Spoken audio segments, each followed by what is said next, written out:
అందరికీ నమస్కారం. నేను మీ విజయ్ కుమార్. నేటి మాట ఇది ప్రజల మాట. ఉమ్మడి పశ్చిమ గోదావరి జిల్లా మరియు తూర్పు గోదావరి జిల్లాలోని కొన్ని నియోజకవర్గాల్లోని కూటమి నాయకులు, కూటమి ఎమ్మెల్యేల పనితీరు మరియు అదేవిధంగా వైసీపీ పరిస్థితి అక్కడ ఏ విధంగా ఉందని కొన్ని వీడియోల్లో మనం చెప్పుకున్నాం. ఈరోజు అదేవిధంగా గోపాలపురం నియోజకవర్గం అంటే అది వాస్తవంగా చెప్పుకోవాలంటే పశ్చిమ గోదావరి జిల్లా, ఏలూరు జిల్లాలోని కలిసి ఉంటుంది. నియోజకవర్గం ఎమ్మెల్యే మద్దిపాటి వెంకటరాజు గారు. ఈయన గురించి మనం చెప్పుకోవాలంటే ఒక సీదా ఫ్యామిలీ, మిడిల్ క్లాస్ కింద నుండి వచ్చిన ఒక యువకుడు. ఈయన కింద స్థాయి నుండి చదువుకొని స్థాయి విద్యను అభ్యసించి ఇతర దేశాల్లోని ఐటీ రంగంలోని మంచి ఉద్యోగాలు, మంచి జీతం నుండి వదులుకొని రాజకీయం మీద మరియు సొంత గ్రామం మీద ఇష్టంతో తెలుగుదేశం పార్టీ మీద అభిమానంతో, వాళ్ళ నాన్నగారు ఒక తెలుగుదేశం పార్టీ కార్యకర్త, తెలుగుదేశం మీద ఉన్న అభిమానంతో చంద్రబాబు నాయుడు గారి దగ్గర పార్టీ ఆఫీస్లో ఈయన కార్యనిర్వాహక అధికారి కింద జాయిన్ అయ్యాడు. ఈయన పనితీరు కానీ, ఈయన ఒత్తి కానీ చంద్రబాబు నాయుడు గారు ఉత్తినే ఎవరినైనా ఈయనలోని మంచి పనితనం ఉంది, ఈయన మంచి ఉన్నత స్థాయికి వెళ్తారు అని అంటే ప్రోత్సహించే వ్యక్తుల్లోని ముఖ్యంగా చంద్రబాబు నాయుడు గారు చాలా సిద్ధహస్తులు. అలాంటి చంద్రబాబు నాయుడు గారు మద్దిపాటి వెంకటరాజు గారిని చూసి ఈయన మంచి స్థాయికి వెళ్తాడు రాజకీయాల్లో అని గోపాలపురం ఇన్ఛార్జ్ కింద మేబీ 22 అనుకుంటా ఈయనకి ఇన్ఛార్జ్ ఇవ్వడం జరిగింది.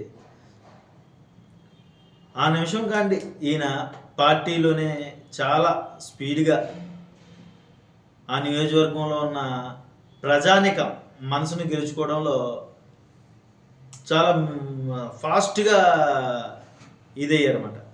అలాంటి మద్దిపాటి వెంకటరాజు గారికి టికెట్ ఇవ్వడంలోనే చాలా ఆలస్యం జరిగిందనే చెప్పుకోవాలి. లాస్ట్ వరకు కూడా అక్కడ ఉన్న సామాజిక వర్గం వల్ల ఈయన మీద ఉన్న ఇది మీద కొంచెం అటు ఇటు జరిగి ఎట్టకేలకి టికెట్ ఇచ్చారు. టికెట్ ఇచ్చిన తర్వాత అక్కడ వైసీపీకి మాజీ హోమ్ మినిస్టర్ని అక్కడ జగన్మోహన్ రెడ్డి ఇక్కడ మార్చడం, ఈయన విజయం చాలా కష్టమేమో అని చాలామంది అనుకున్నారు. అలాంటి పరిస్థితుల్లో కూడా హోమ్ మినిస్టర్ అంటే పోలీస్ డిపార్ట్మెంట్ అయితే కానివ్వండి, ఆర్థికంగా కానివ్వండి చాలా స్ట్రాంగ్ అయిన పర్సన్. అలాంటి పర్సన్ కూడా ఈయన ఢీకొని భారీ విజయం సాధించాడు. సాధించిన తర్వాత కూడా ఈయన నియోజకవర్గంలో ఈయన మార్క్ ఏంటి అనేది చూపిస్తున్నాడు. వాస్తవంగా ఎవరు మాట్లాడుకున్నా గోపాలపురం నియోజకవర్గం మద్దిపాటు వెంకటరాజు ముందు, వెంకటరాజు తర్వాత అనే వినిపిస్తుంది. కార్యకర్తల్లో అయితే కానివ్వండి, నిరుపేదటువంటి ప్రజల్లోనైతే కానివ్వండి, ప్రజల్లో ముఖ్యంగా ఈయనకి మంచి పేరు సంపాదించుకున్నాడు 20 నెలల్లోనే మనం బాగా చెప్పుకోవచ్చు. అంటే దాదాపు 7 కోట్ల రూపాయలు సీఎం రిలీఫ్ ఫండ్స్ స్టేట్ మొత్తంలోనే ఈయనదే హైస్ట్లో ఉండడం, దాదాపు 120 కోట్ల రూపాయలతోనే అభివృద్ధి పనులు చేయించడం,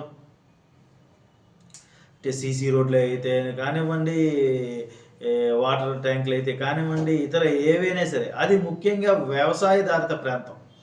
ఆ ప్రాంతంలో ధాన్యం కొనే విషయంలో కూడా ఎటువంటి అలసత్వం పాటించకుండా అధికారులకి ముఖ్యంగా ఆయన ఏ ఇబ్బంది లేకుండా వాళ్ళకి ఆదేశాలు ఇవ్వడం జరిగింది.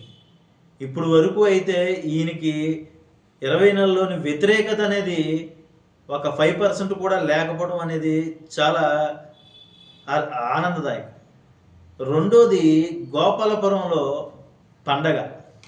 గోపాలపురంకే పండగ. మద్దిపాటి రాజు గారు అంటే గోపాలపురంకి పండగ అని చెప్పుకోవాలి. ఏంటంటే ఒక మతం, ఒక కులంకి సంబంధం లేకుండా ఏ పండగ వచ్చినా, పోయిన సంవత్సరం క్రిస్మస్ చేశారు, ఈ సంవత్సరం కూడా క్రిస్మస్ చేశారు. లాస్ట్ ఇయర్ సంక్రాంతి చేశారు. ఈ సంవత్సరం కూడా ఆ పనులపై బిజీగా ఉన్నారు. అంటే ఈయన మార్పు ఒకటి నియోజకవర్గంలో చూపిస్తున్నారు. ఆ మార్పు అనేది చాలా ఆనందదాయకంగా మనం చెప్పుకోవచ్చు. ముఖ్యంగా క్యాడర్ని కానీ కార్యకర్తలను కానీ ఫోన్ ఎత్తి సమాధానం చెప్పగల వ్యక్తి. నాకు ఫోన్ చేస్తే మద్దిపాటి వెంకటరాజు గారికి నేను ఫోన్ చేస్తే నా పని అయిపోతుంది అనేది కార్యకర్తల్లో అయితే కావచ్చు, ప్రజల్లో కావచ్చు, ముఖ్యంగా ఆయన సంపాదించుకున్న గుర్తింపు. 180% కార్యకర్తలలోనే అయితే కానివ్వండి, ప్రజల్లోనే కానివ్వండి, ఈయన phone number, personal phone number ఉంటుంది. ఆ విధంగా గోపాలపురంలో ఈయన ఒక మంచి అభిప్రాయాన్ని నెలకొల్పుకున్నారు. రెండోది, వైసీపీ అక్కడ పరిస్థితి ఏంటి అని. వాస్తవంగా ఆవిడ మాజీ హోంమంత్రి, అక్కడక్కడ ప్రోగ్రామ్స్లో కనపడమే కానీ కోటి సంతకాలు అన్నారు. ఆ కోటి సంతకాల్లో కూడా ఎక్కడ కనిపించిన దాఖలాలు లేవు. కాబోయే మినిస్టర్తో మనం ఎందుకు అనే పరిస్థితిలో ఉందేమో కానీ వాస్తవంగా వైసీపీ అక్కడ పూర్తి స్థాయిలో చచ్చిపడిపోయింది అని చెప్పుకోవాలి. ఓవరాల్గా మద్దిపాటి వెంకటరాజు గారి గురించి మనం చెప్పుకోవాలంటే కార్యకర్తలతోని, కింద స్థాయి కేడర్తోని, మరియు ముఖ్యంగా ప్రజల్లోని మంచి అభిప్రాయాన్ని మద్దిపాటి వెంకటరాజు గారు సంపాదించుకున్నారు అనేది ప్రజల మాట. ఇది నేటి మాట. నా కంటెంట్ కనుక మీకు నచ్చినట్టయితే నా ఛానల్ని సబ్స్క్రైబ్ చేయండి, లైక్ చేయండి, షేర్ చేయండి. Thank you. ధన్యవాదములు. మీ విజయ్ కుమార్.